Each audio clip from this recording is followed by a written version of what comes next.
Hello, and thank you for joining us tonight on our weekly news review, where we highlight to you the major activities that happened during the week. With me, Aisha Abdullahi Aminu.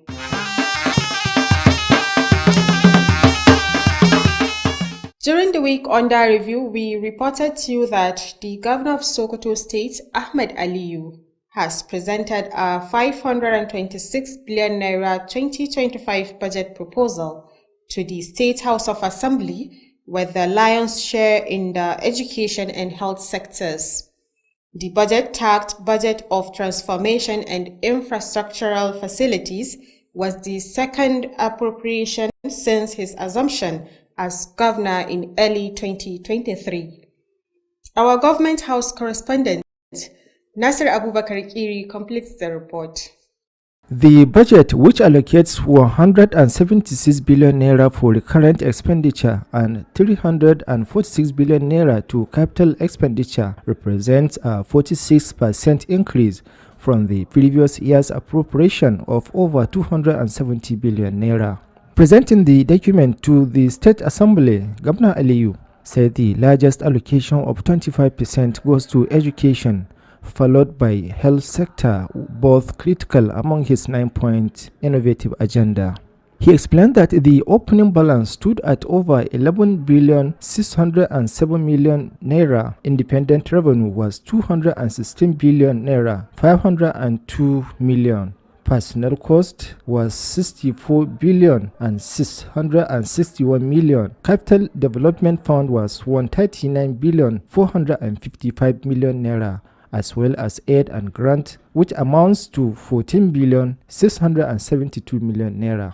The governor expressed satisfaction with the achievements of the 2024 budget, citing improved access to services like water supply, agriculture, promoting Islamic religious affairs, and energy, among other successful projects. Although he raised concern over security challenges, he highlighted the reduction in banditry and other criminalities, expressing confidence that 2025 will foster more economic growth and development. Our effort towards tackling banditry is yielding positive results, as the successes recorded by our gallant security personnel is evidently very clear. This is as a result of our firm commitment to secure the state against all forms of criminalities.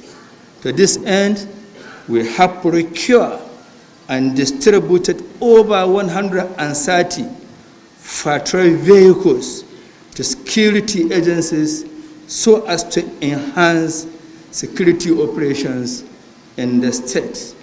While appreciating the civil servants for their support of his administration, the governor announced the implementation of a 70,000 naira minimum wage, which will take effect by January 2025.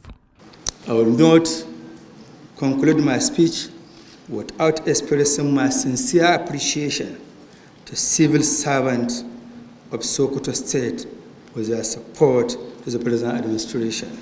The Speaker, Sokoto State House Assembly, Tukur Bala Bodenga, assured that the Assembly will conduct a thorough analysis of the budget to ensure its successful implementation. He commended Governor Ahmed Aliyu for his commitment to the development of the state, emphasizing the Assembly's collaboration with the Executive for defense, swift passage, and effective execution. The high-profile event had in attendance the APC leader, Senator Aliyu Magatakarda Wamako, State Chief Judge, Justice Said Sipawa, the Sultan of Sokoto, Alhaji Muhammad Saad Abubakar, the State APC Chairman, Isa Sadiq Achida, Secretary to the State Government, Bello Muhammad Sipawa, the Chief of Staff, Government House, Aminu Halilu Duku, members of the State Executive Council, special advisors, politicians, civil society organizations, traditional institutions, members of business community, among others. Reporting from Government House, Sokoto, I am Nasir Abubakar Kiri.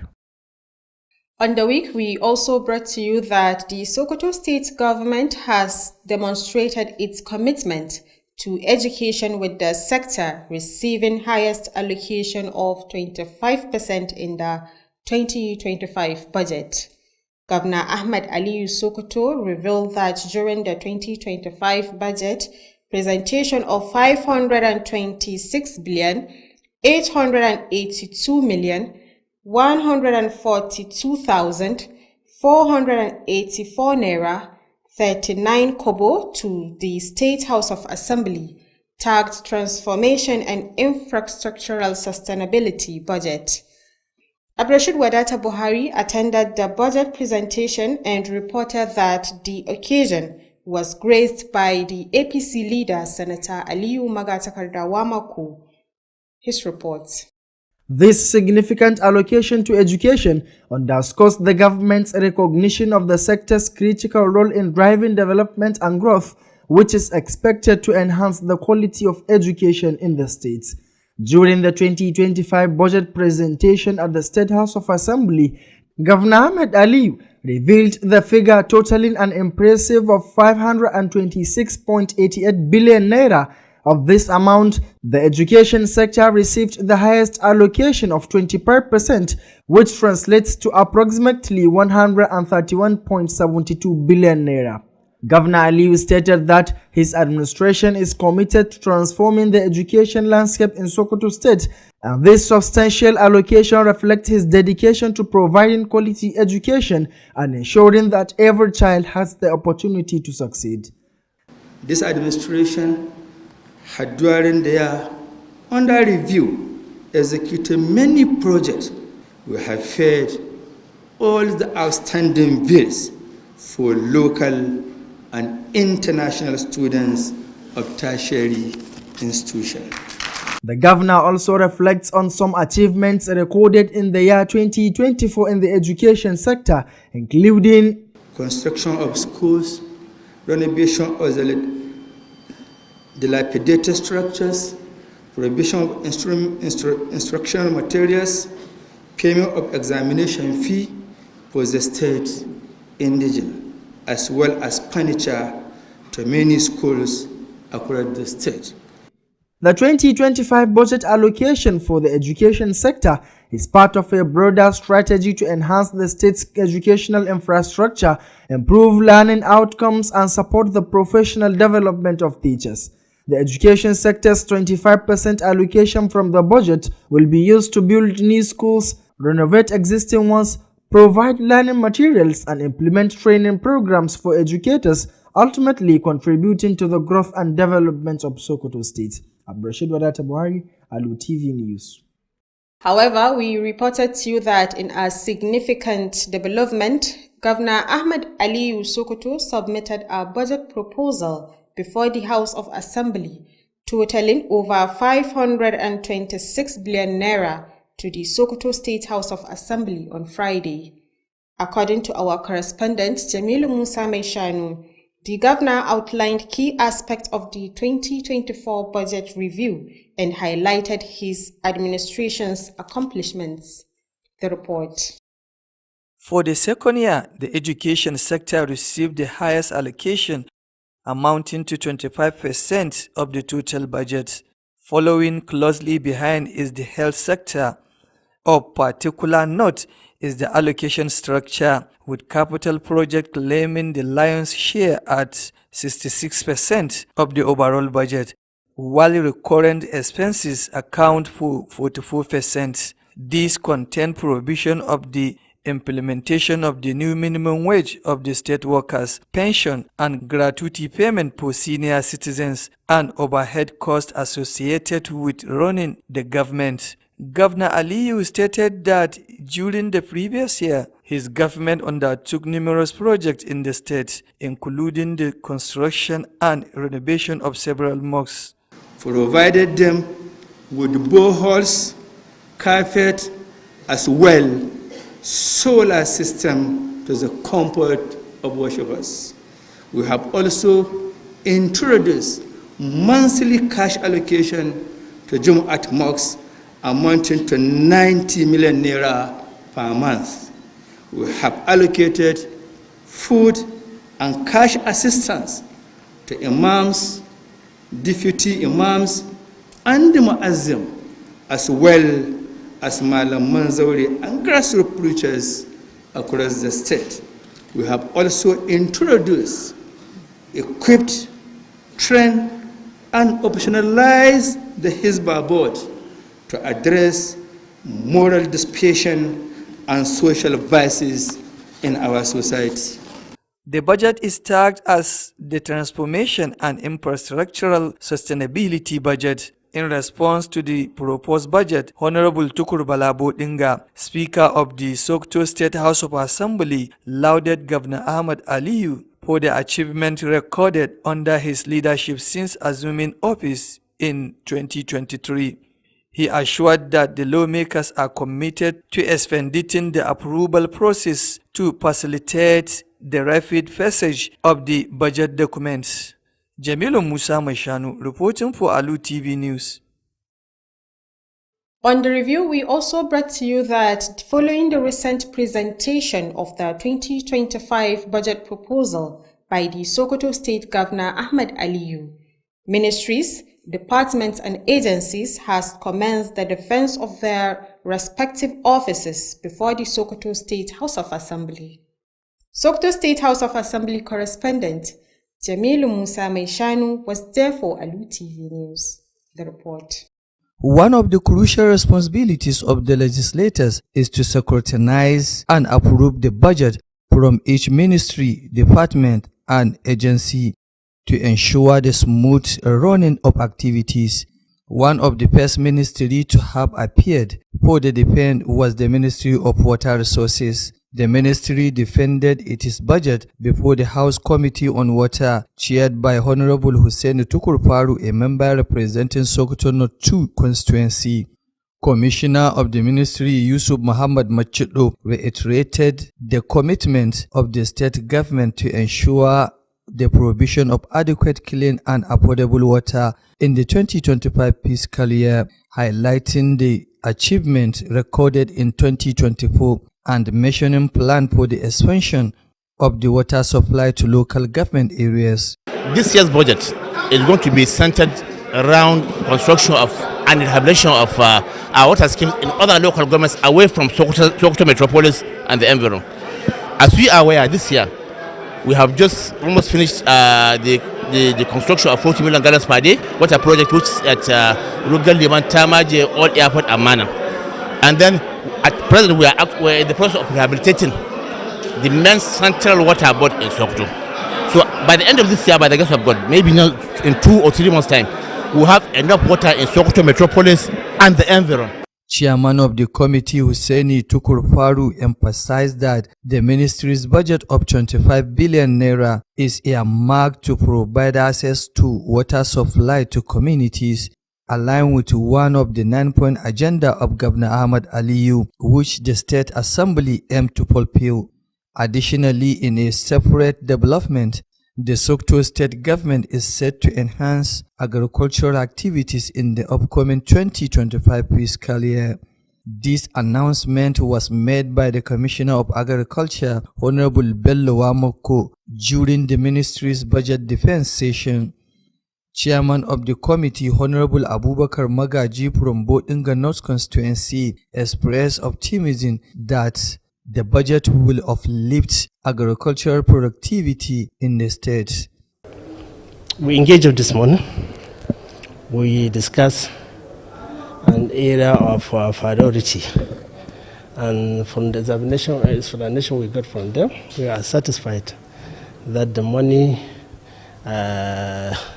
required by them to carry out expenditure on 2025 budget is in order. So we can scrutinize all aspects of the expenditure of 2024 and the subsequent expenditure that will be carried out in 2025. He affirms the committee's commitment to collaborating closely with the ministry to deliver the dividends of democracy to the people of the state. Jamilu Musa Meshanu, Alu TV News. Meanwhile, the Sokoto state government has commenced the payment of compensation to farmers whose lands were affected by the construction of an army base and barracks in the Ilela local government area. The affected villages are Gidankatta, Kalmalu, and Kwandamu. The motive behind the construction of the army barrack is to improve the security situation in the areas.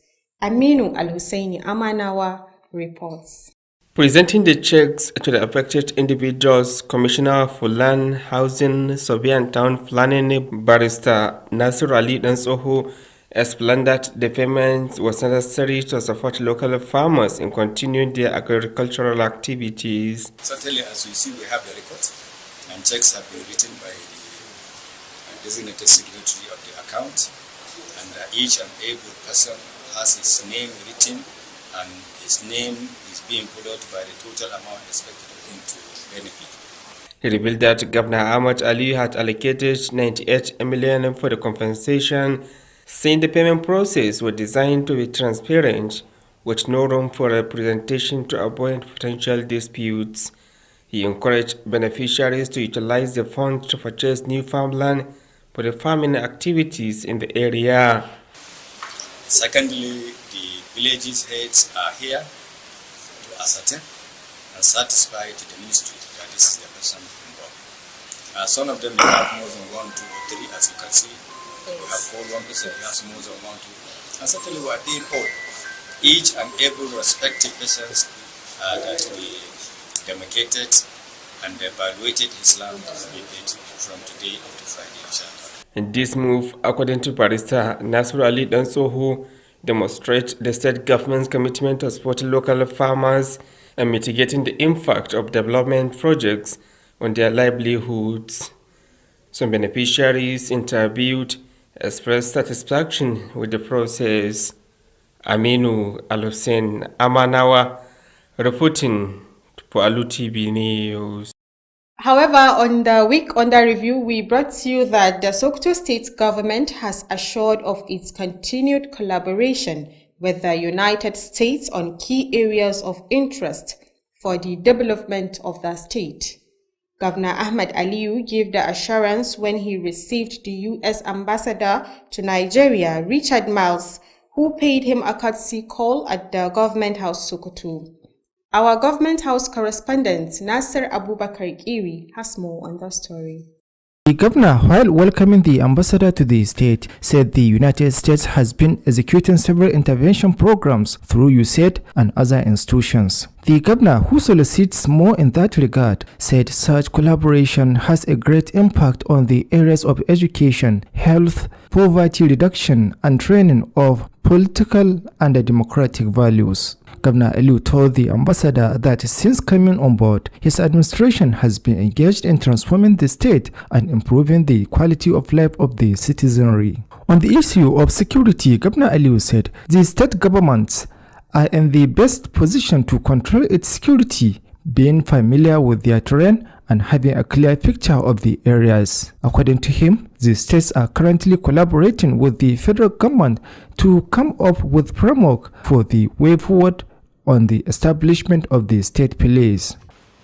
I'm glad to inform you that since coming on board, my administration has been working tirelessly to provide and improve the quality of lives and the property of citizens of the state.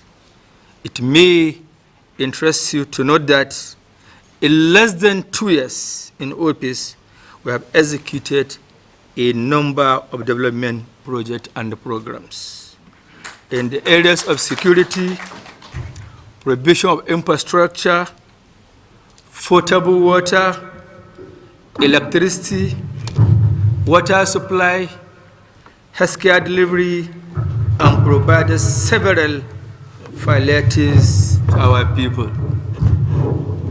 On the issue of insecurity, we believe that states are in better position to address their security challenges.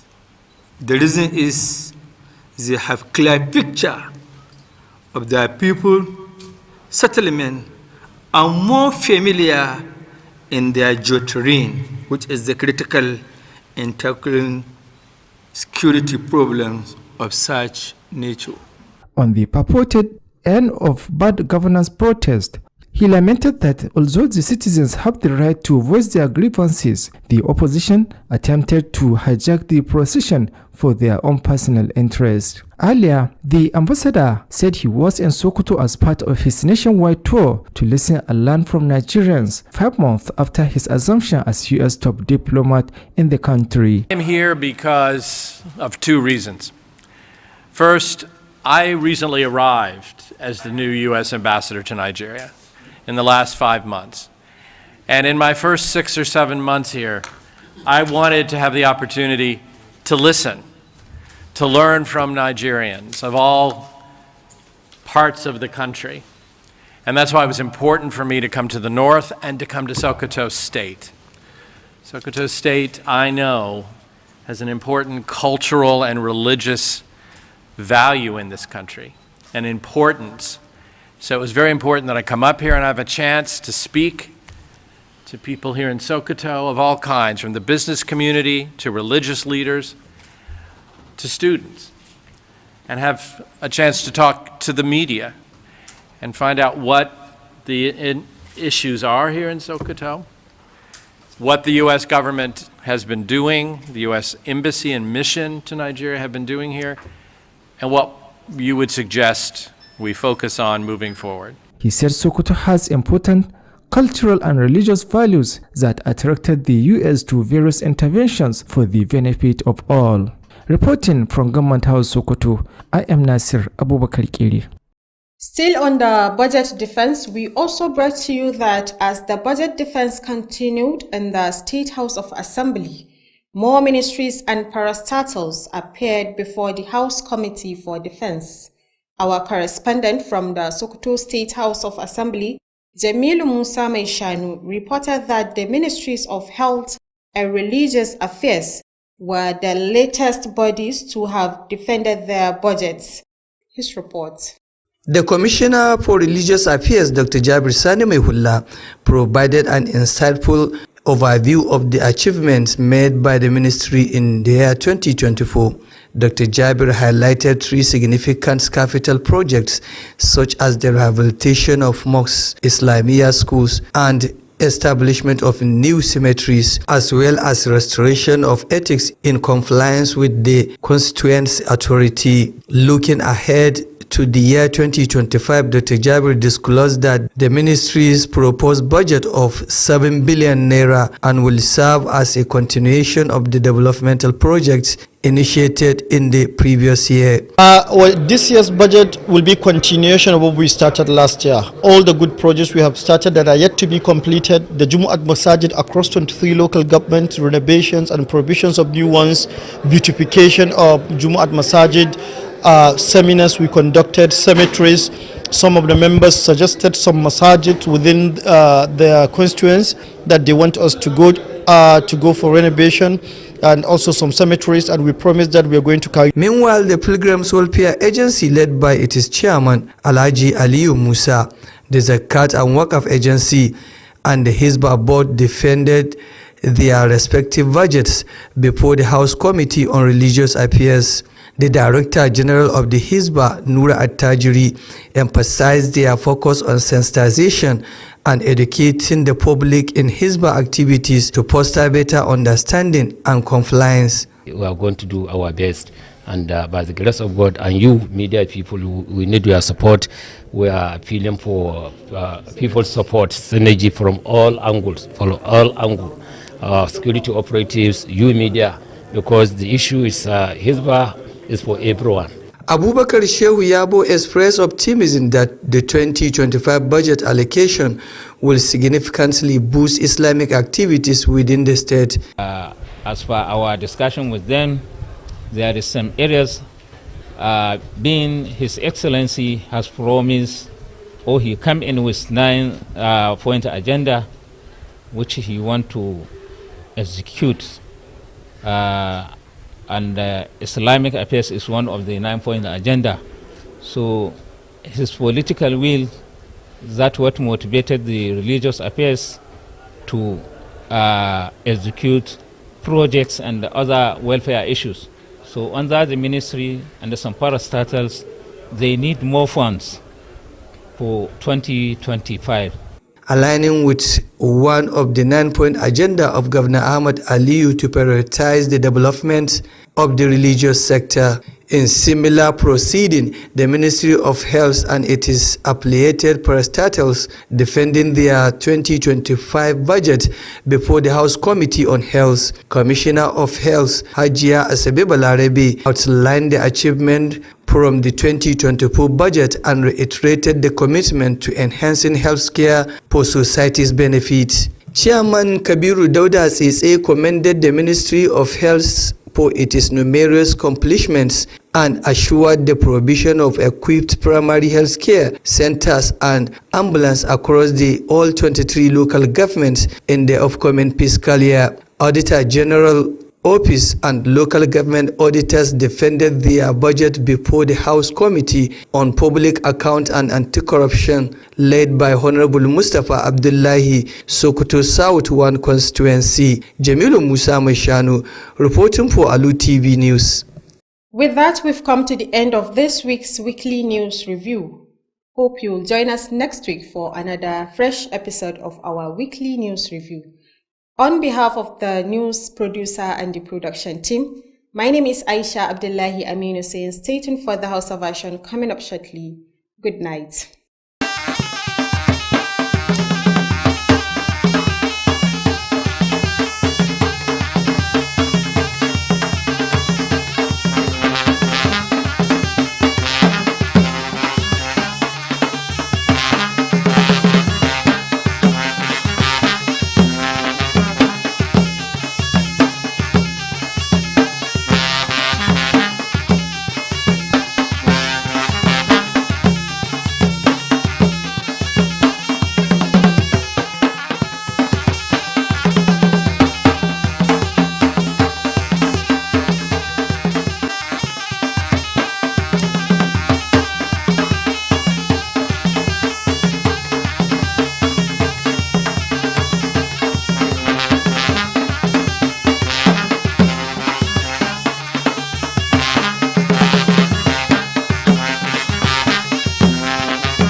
Masu kallo barka da sake kasancewa da ku a cikin wannan shiri na musamman inda muke kawo muku bitan labaran muhimman ababen da suka faru a makon da ke shudewa daga nan gidan talabijin na Alu tare da ni Abdurrashid Wadata Buhari da nake jagorantar wannan shiri.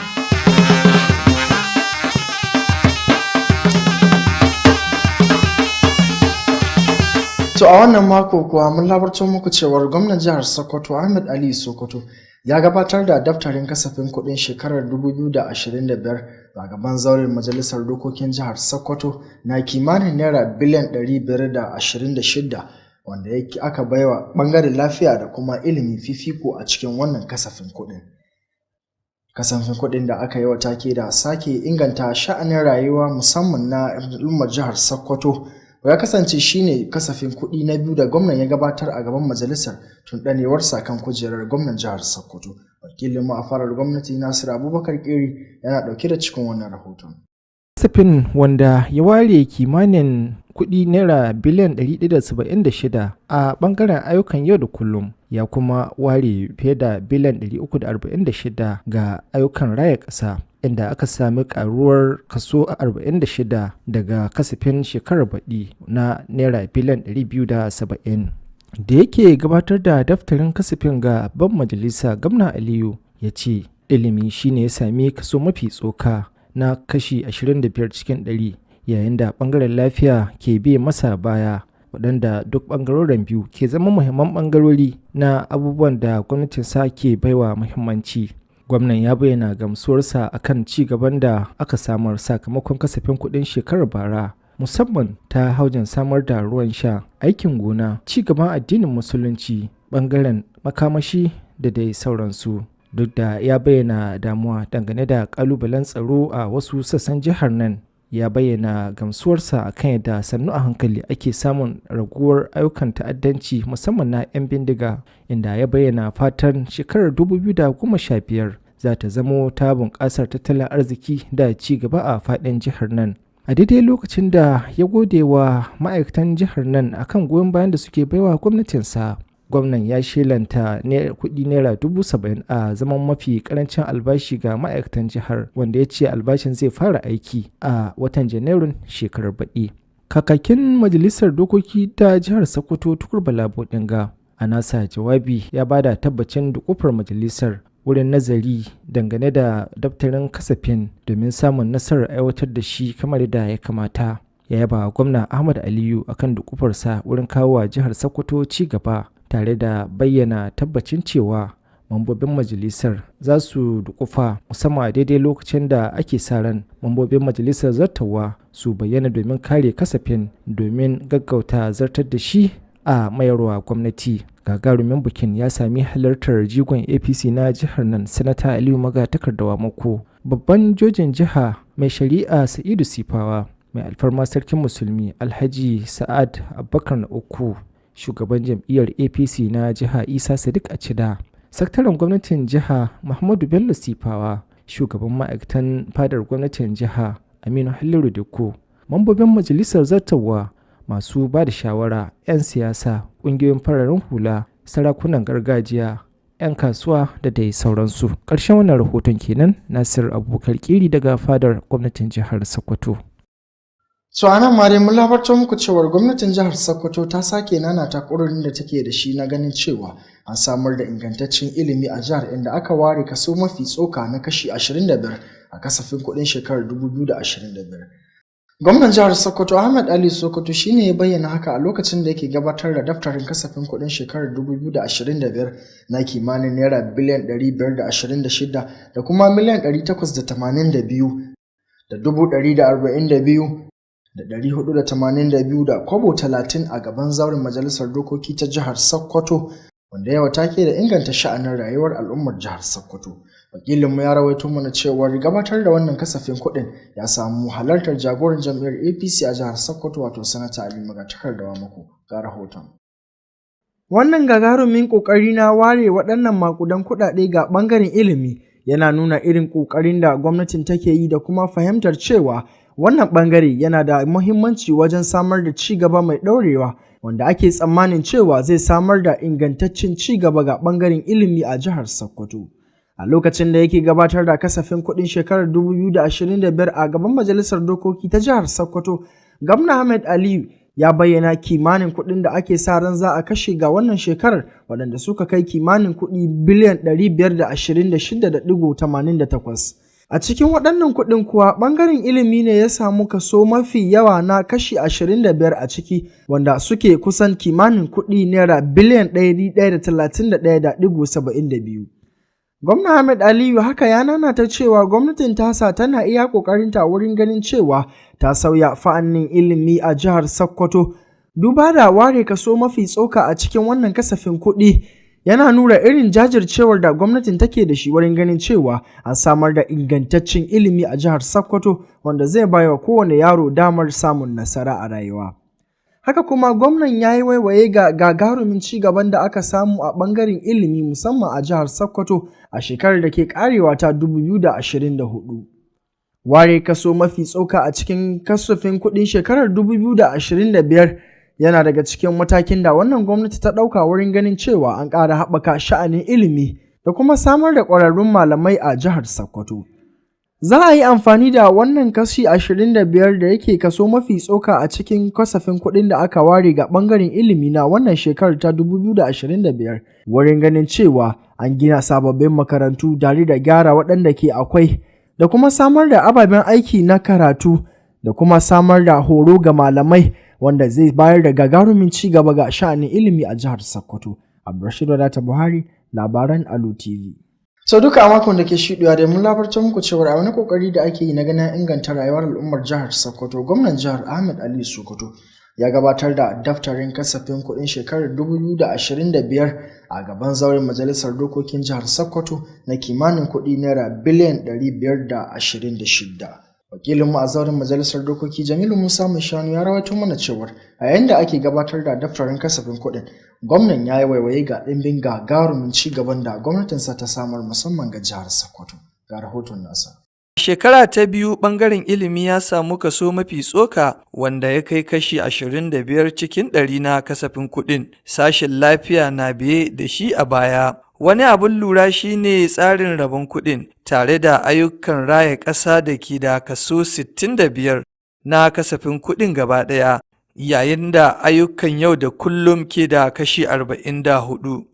Wannan ya ƙunshi tanadin aiwatar da sabon mafi ƙarancin albashi ga ma'aikatan jihar, biyan fansho da kuma garatuti da kuɗin da ake kashewa dangane da tafiyar da gwamnati.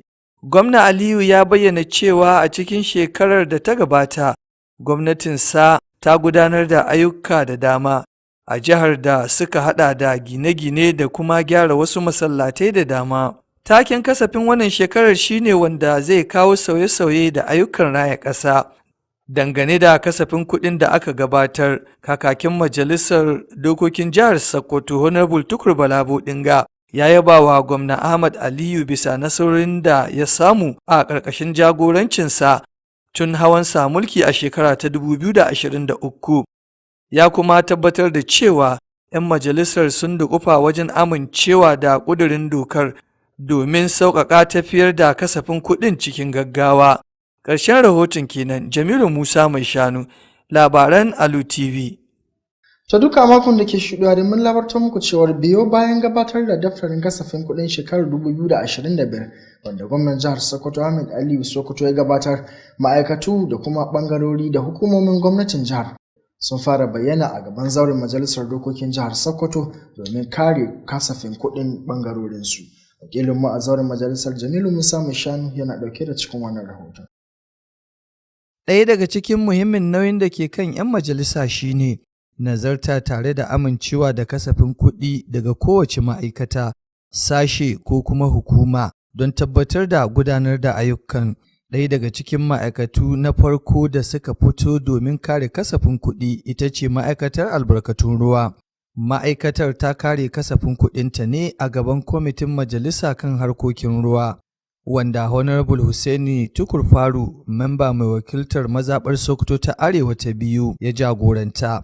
Kwamishinan ma'aikatar Yusuf Muhammad Macido ya jaddada ƙudurin gwamnatin jiha na tabbatar da samar da isasshen ruwa mai tsafta a cikin kasafin kuɗi na shekara ta 2025, inda ya bayyana nasarorin da aka samu a shekara ta 2024 tare da bayyana shirin faɗaɗa samar da ruwan sha ga ƙananan hukumomi. Gaskiya mun samu, na ji daɗin zaman da muka yi da mutanen House of Assembly. Alhamdulillah, kamar gida guda ne, duk ƙudurin murya guda ne. Muna so mu tabbatar da cewa ko da aka ka 2025 ko wacce lokacin gwamnati insha Allah an samu ruwa, banda Sokoto cikin garin Sokoto da kewaye. Kasan na gaya muku cewa akwai wani aiki da muka yi nan na wanda a samu galan miliyan 40 ko sahiya, amma na tamaje da rogan liman da all airport. To muku san ƙariya insha Allah zuwa February za a ƙare gaba ɗaya kowane su, kamin dai zahiyan ga yazo. Sannan akwai 'yan yare-yaren da muka yi nan cikin wata bodin shi karan nan na wata bodin yanzu. In ka da waɗanda 40 million gallons per day insha Allah za mu samu ruwan Sokoto cikin Sokoto da kewaye. To wannan budget za mu yi 2025 abinda an kudirin mu shine ko sai mu je sauran lohar gwamnati wanda ba cikin Sokoto ba da kewaye, can sauran lohar gwamnati can waje sai su magaji a ayyuka da yawa can da gyara da gina sabbin rijiyoyi da komi.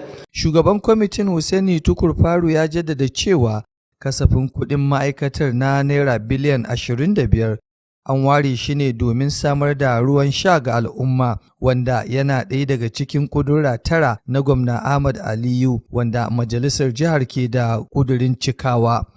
Akwai abin da muke bukata kamar expenditure return, ka gani, da kuma mun ga mu za mu je oversight da yake gaskiya performance ɗinsu na last budget ɗin da aka yi gaskiya almost 90 to 100% an samu.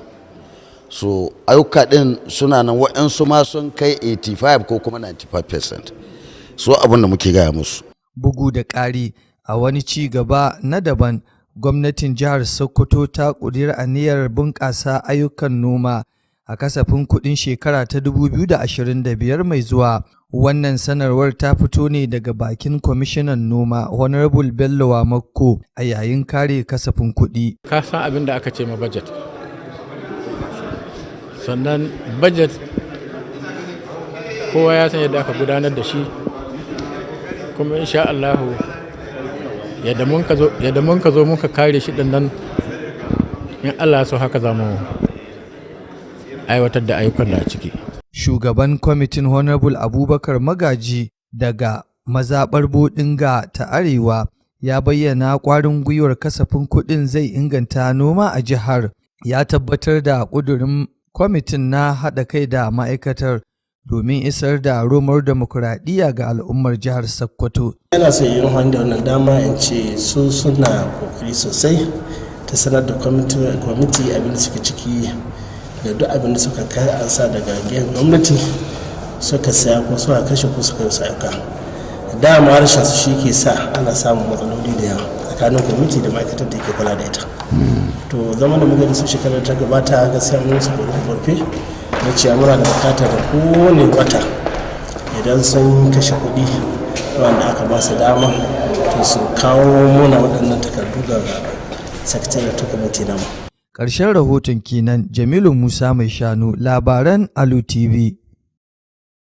To duka a makon da ke shuɗare mun labarta muku cewar gwamnatin jihar Sokoto ta soma biyan kuɗin diyya zuwa ga manoma waɗanda aikin ginin barikin sojoji da za a gabatar a ƙaramar hukumar mulkin Ilela ya shafa.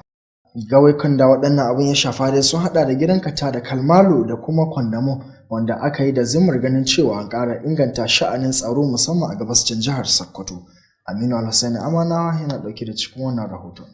Da yake gabatar da cek na kuɗaɗe ga waɗanda lamarin aikin samar da barikin ya shafa, kwamishinan kula da filaye da gidaje da masa fiyo na jihar Sokoto barista Nasiru Ali Dan Tsoho ya bayyana cewa biyan ya zama tilas domin karfafawa manoman ba su damar ci gaba da gudanar da harkokin noman su.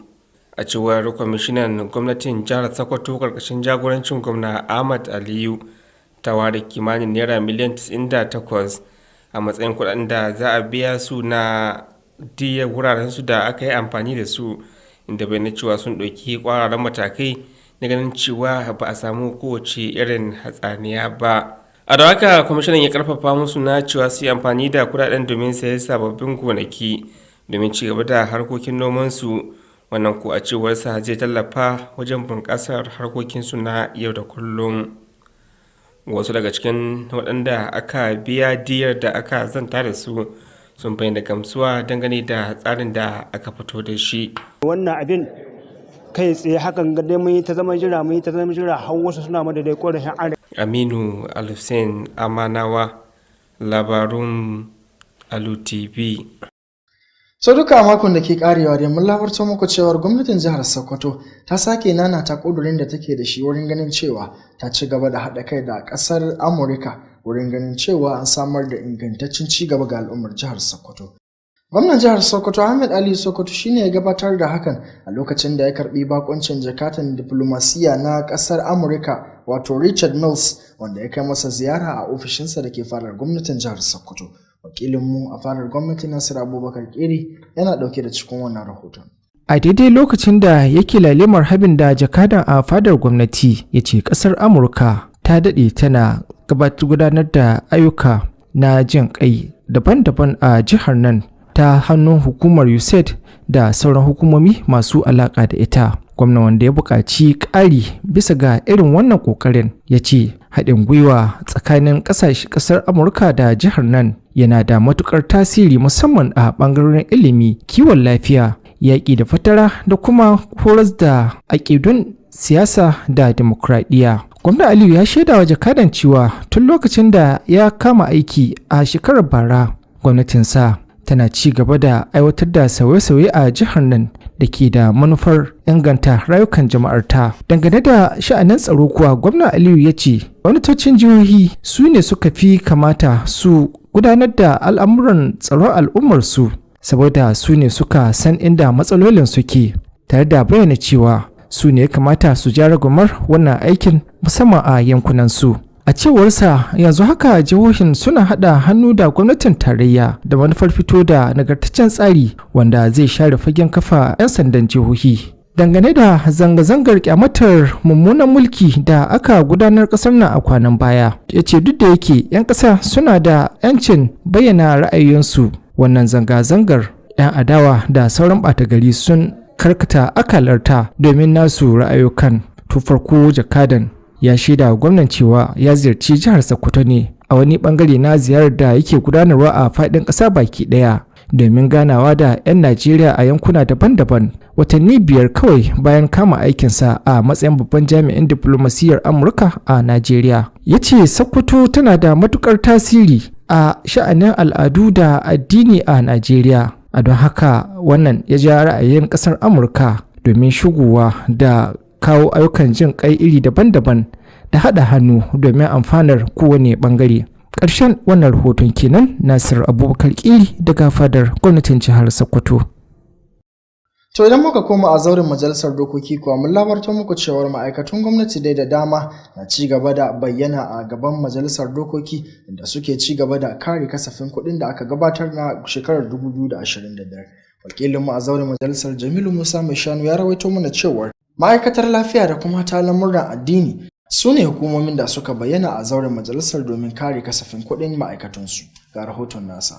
Kwamishinan lamuran addini Dr. Jabir Sani Mai Hulla ya yi cikakken bayani kan nasarorin da ma'aikatar ta samu a shekara ta 2024. Dr. Jabir ya bayyana wasu muhimman ayyuka guda 3 da suka hada da gyaran masallatai, makarantun Islamiyya da kuma samar da sabbin makabartu, tare da kula wurin gyara tarbiyyar al'umma. Da yake bayyana shekara ta 2025, Dr. Jabir ya bayyana cewa kasafin ma'aikatar da ya kai naira biliyan 7 kuma zai kasance ci gaba da ayyukan raya ƙasa da aka fara a shekarar da ta gabata.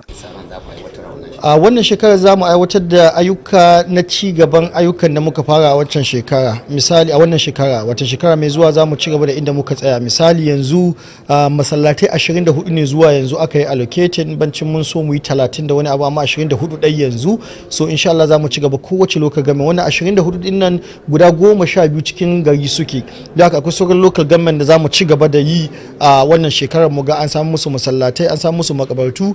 Akwai roƙo na musamman da wasu 'yan majalisa suka yi akan yankunan su da suke wasu bukatar makabarta, wasu bukatar masallaci. An yi ɗaya, ana bukatar na biyu, kuma insha Allah za a yi. A halin da ake ciki, hukumar jin daɗin alhazai karkashin jagorancin shugabanta Alhaji Aliyu Musa, hukumar zakka da wakafi da kuma hukumar Hizba sun kare kasafin kuɗin su a gaban kwamitin kula da harkokin addini na majalisar. Babban daraktan hukumar Hizba Nura Attajiri ya jaddada mayar da hankalinsu wajen wayar da kan jama'a da kuma ƙoƙarin haɗa kan al'umma wurin fahimtar ayyukan Hizba domin ƙara fahimtar juna da bin ƙa'idodi. Wannan bajet ɗin mun tattauna da kwamitin na lamuran addini na wannan majalisar karkashin jagorancin Honorable Shamaki Yabo, kuma alhamdulillahi an fahimci wannan jaririyar Hizba kuma an yi mata provision wanda gwargwado insha Allah za mu yi amfani da shi magana cewa abubuwan da aka tanadar muna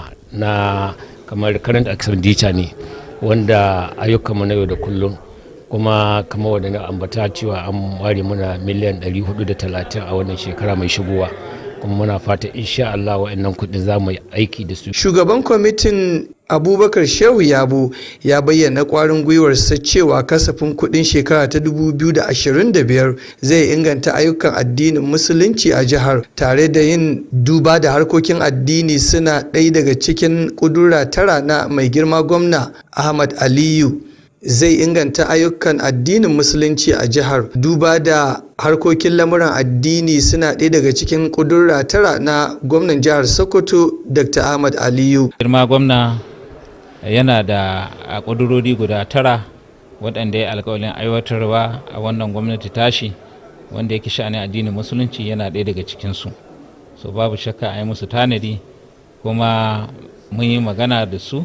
Akwai inda suke da bukata in an samu ƙari a ƙara domin ganin ci gaban waɗannan ma'aikacin ne nasu. A wani mataki makamancin haka, ma'aikatar lafiya da sauran hukumomin da ke karkashinta sun kare kasafin kuɗinsu na shekara ta 2025 a gaban kwamitin lafiya na majalisar. Kwamishinar lafiya Hajiya Asabe Balarabe ta bayyana nasarorin da aka samu daga kasafin kuɗin shekara ta 2024 tare da jaddada aniyar inganta ayyukan kiwon lafiya domin amfanin al'umma. Ba inda aka sa mana kuɗi muka ga basu isa ba saboda tsada al'amura da suke ciki yanzu sun ba mu dama mu yi magana a jawo muna wannan, a jawo inda mun ka ga ba a yi daidai ba a gyara muna shi kai tsaye, mu jawo inda mun ka ga kuɗin ba su isa ba kuma akwai ƙari, sannan mu haɗi abin da za mu yi da kuɗin nan kuma mu haɗi a gyara muna a ƙara muna kuɗin, sannan kuma inda ba a sa ba an ba mu dama mu yi magana a sa muna. Shugaban kwamitin Kabiru Dauda Tsetse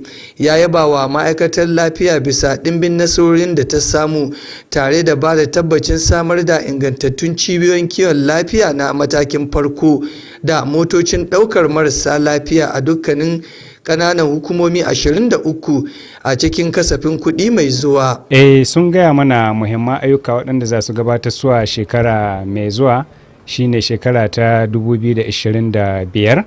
Irin kowace local government akwai asibitin matakin lafiya na farko wanda za a sabunta ta a ga cewa an samu ta kayan aiki kuma za a saya mata mota ta sufuri da marar lafiya. Babban odita janar na masu binciken da na kananan hukumomi sun kare kasafin kudinsu a gaban kwamitin majalisar mai kula da asusun gwamnati da yaƙi da cin hanci da rashawa ƙarƙashin jagorancin honorable Mustapha Abdullahi, memba mai wakiltar Sokoto ta kudu ta ɗaya a majalisar dokokin jihar Sokoto. Wannan mun kira wuri masu kula da yadda aka sai kashe kuɗi na akanta da auditor general na local government da kuma na jiha da ke su basu da manyan ayyuka.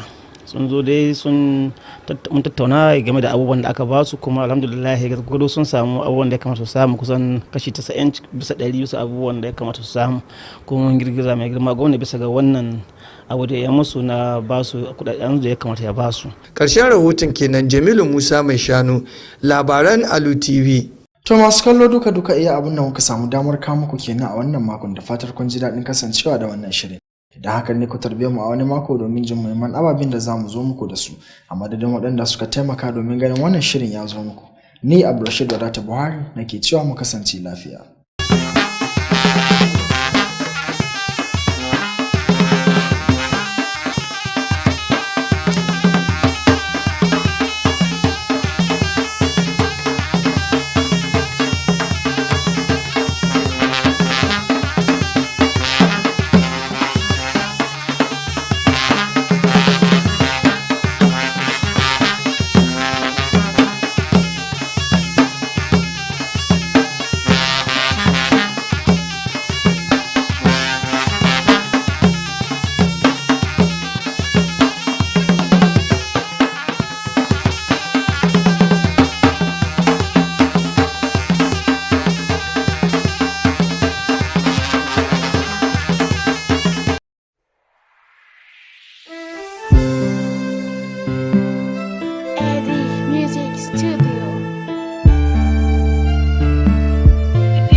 sona.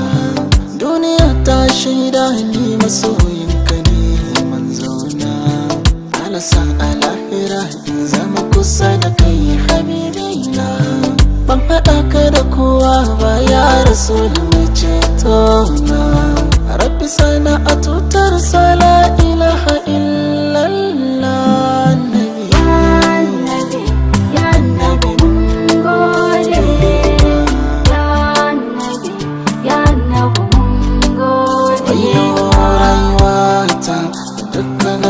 Na mikata duniyata da lahirar na alkinta.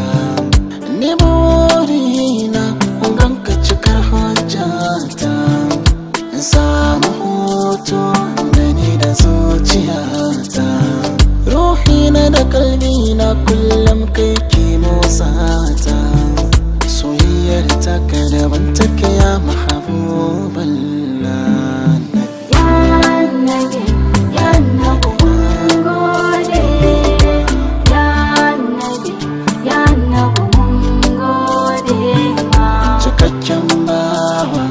Annabi sarkin kyauta, baya gajiya kullum ya baka ya maimaita.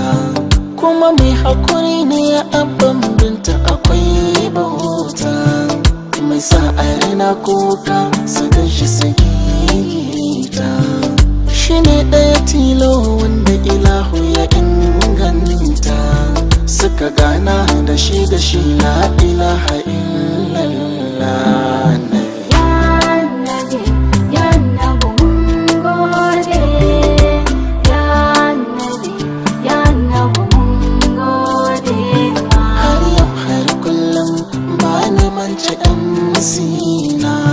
Malam Ibrahim Sharukan mai nurullah, mai masoya Annabi Foundation na kirarina.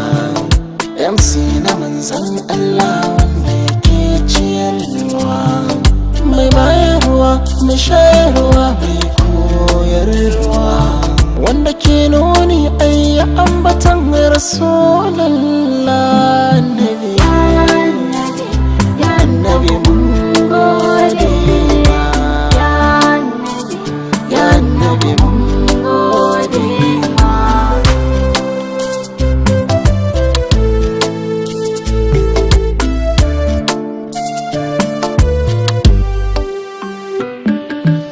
Ya Nabi na gode, ya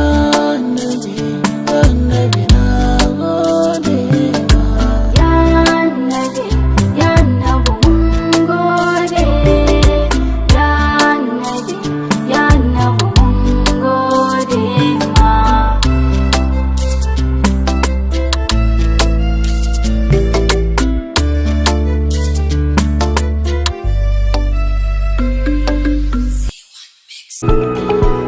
Ina ma'abuta kallon tashar Alu TV International, shin ko kuna da labarin cewa ita wannan tasha ta Alu TV International ana kallon mu ne a ƙasa 55 da ke faɗin duniyar nan, inda muka ware muku ranaku na musamman domin kawo muku shirin nan namu na lafiyar mu jarin mu, inda muke gayyato masana daban-daban waɗanda suka shafi kiwon lafiyar mu, waɗanda za su zo su yi mana bayani akan cututtukan da sun ka addabi al'umma, kama daga hawan jini, ciwon shuga, malaria, yoyon hitsari, ciwon tari, asma da dai sauran cututtukan da sun ka addabi al'umma. Wannan shirin na lafiyar mu jarin mu ana sa shi ne a kowace ranar Litinin da misalin karfe 3:30 na yamma. A maimaita shi ranar Juma'a da misalin karfe 10 na dare, tare da ni mai gabatar da wannan shirin Fatima Rabi'u Soja. Kada ku manta, wannan tasha ta Alu TV tasha ce taku mai ilmantar da ku, faɗakar da ku, haɗi da sanya ku nishaɗi. Alu TV International taku ce domin al'umma aka yi ta.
manya baki sun zo ni gata al'adar wuce muke rayawa bukatun da ke gata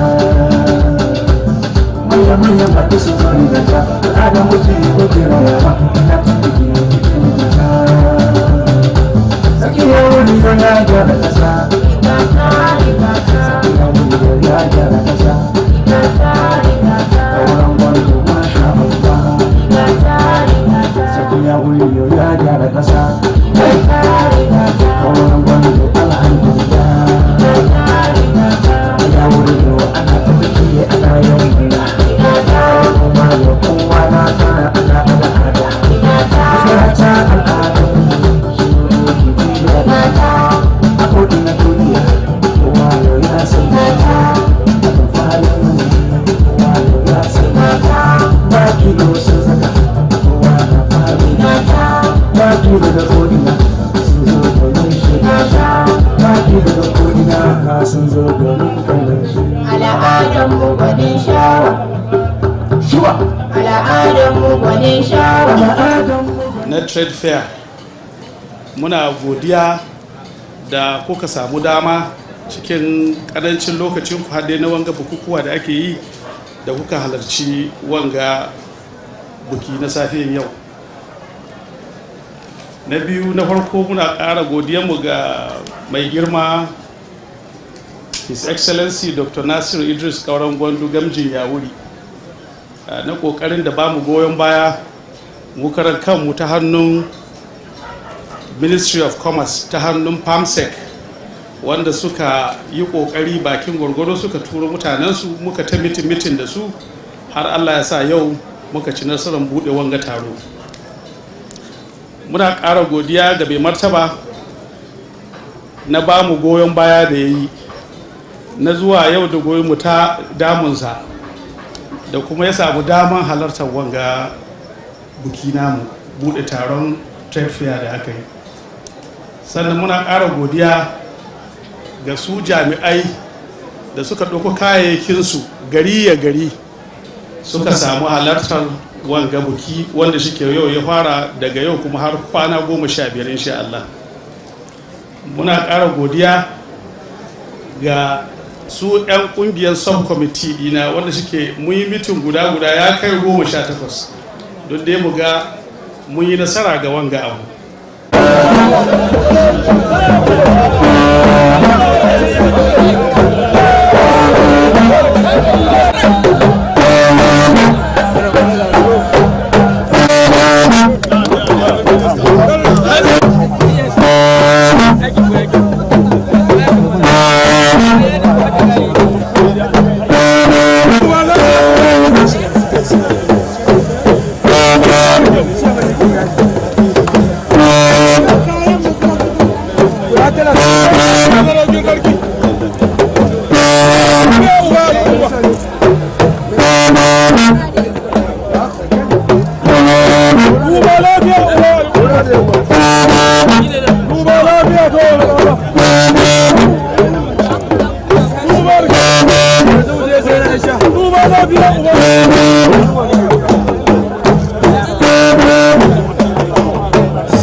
cikin gari su zo su samu kayayyaki da rahusa. So daga nan abin da ya yi gaba kasuwa ne da ke kawo hajjansu da gari ke samun rahusa da gare su yi.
waɗanda ake haɗawa ana lithium ba shi ne zamani yanzu shi ne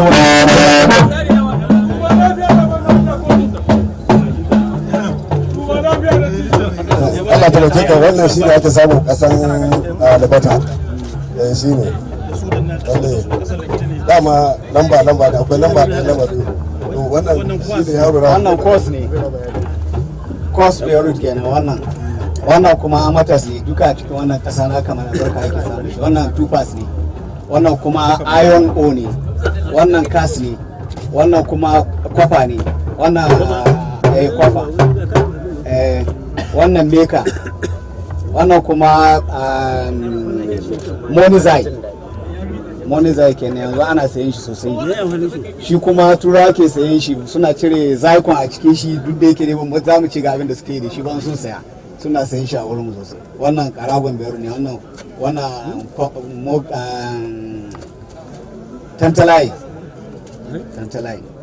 da suna wannan kuma shi ma a cikin ƙasa ke samun shi duka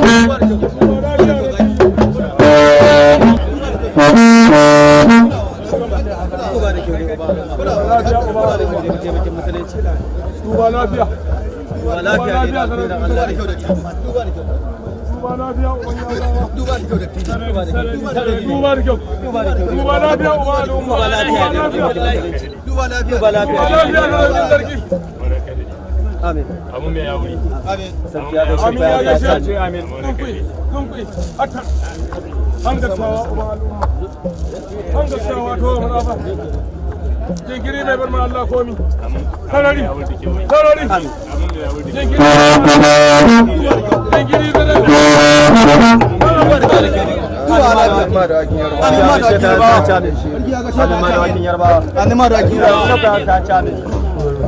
waɗanda kuloli ne kuma da bokitayya da sayarwa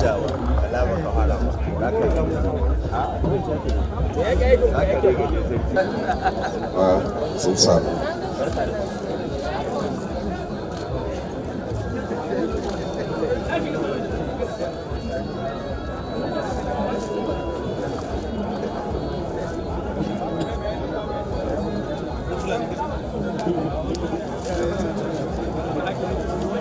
wannan kuma kayan abinci ne ya ce wannan garin da jini ne wannan bit coffee ne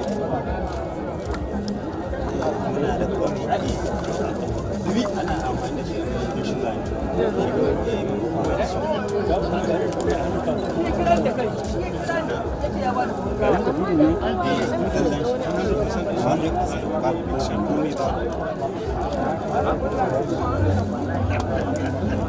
wannan type formula ne abincin yara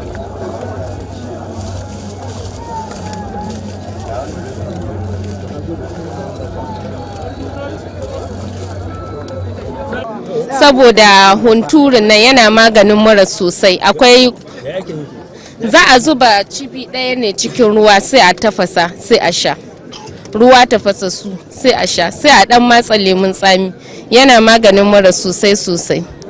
Wannan kuma barkono ne an ka hada da kayan gargajiya da su jinja da su garlic ciki da su masoranmu na gida.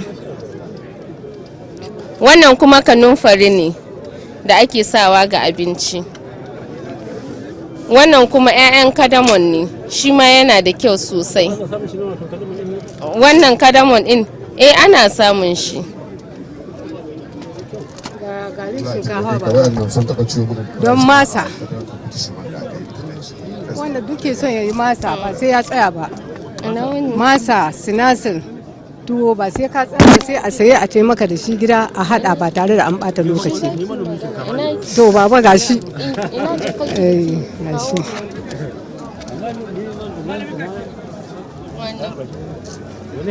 na shayin nan wannan an sa jinja ciki da kanumfari da cardamom da cinnamon da mint leaves da lemongrass. Ta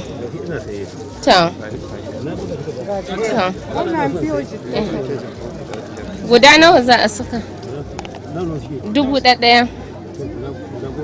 Ta ta biyo kin tabbata abin da kake gaskiya ne? Wallahi shi ne.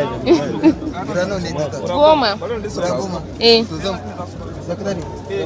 Ga dukan zan ba su to kan ranka daɗe ka kwantar da hankali ban dauke ka Allah sha Allah ba ka bacewa da kana nan daren mai martaba dalili na shine na ce a roƙan mini kai don in yi maka koke in kuma gabatar maka da ayyuka da ministry ke kokari.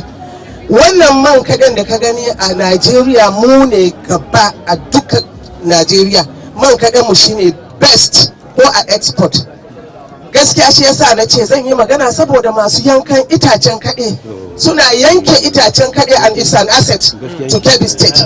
Saboda haka muna roƙo ga ku masu martaba ubannin ƙasa uwayen ƙasa da dan Allah a sa tsanannen doka wanda zai kare waɗannan itaciyan don wata rana za mu waye gari babu kaɗe. Kuma wannan ababe da ake yi da man kaɗe ba kaɗan ba ne. A jihar Kebbi muke da national auditor a national. A jihar Kebbi muke da national PRO.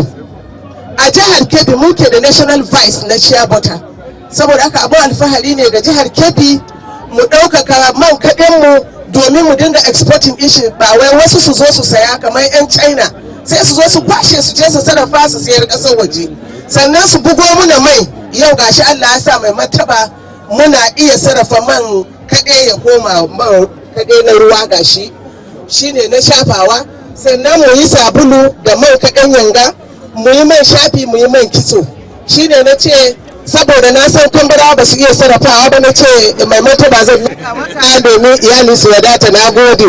Salamu sai ce dai Allah dai ya muna ne muna yi kuma Allah ya shiga cikinsa. Assalamu alaikum. Ni sunana barista Sa'adatu Haruna Ilu. Mun zo wannan rigataɗin domin mu nuna hajojin da ke gare mu, mu nuna irin fasahanmu da irin jajircewarmu na mu taimaki kanmu da al'umma da ƙasa baki ɗaya. Ni barista ce amma kuma na zo na fara kasuwanci.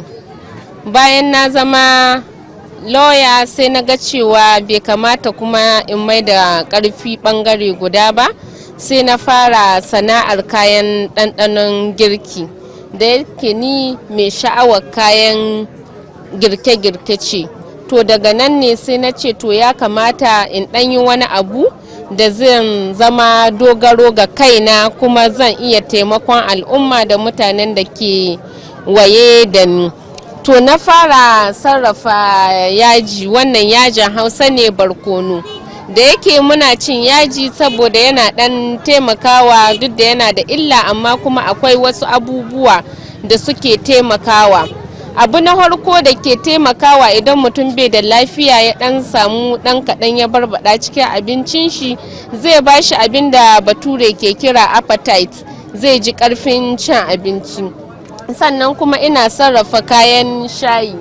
Idan mutum na mura, har dai yanzu wannan lokacin sanyi, ya samu ya sa cibi ɗaya ya tafasa shi ya dan matsa lemun tsami, insha Allahu muran za ta sauka, sai yanda yake ji cikin jikin shi kuma zai rage. Ina sarrafa shi ne da kayanmu da muke nomawa kamar su citta da kanunfari da na'ana'a da wani ganye da ake kira lemongrass, wanda ko likitoci sun tabbatar mana da cewa yana maganin malaria da su typhoid da su cututtuka da dama. Sannan kuma akwai wannan kori din, wannan kori din ma yana da NAFDAC number, kuma wannan kori din da shi ne na shiga gasa ta Nigeria gaba daya na masu wannan sana'a ta spices, kuma da na yi wannan gasan na zo ta ɗaya, hamma mataimakin shugaban ƙasa ya bani kyautar mota sabuwa ta miliyan 8 a wannan abun. NAFDAC sun tantance wannan abun.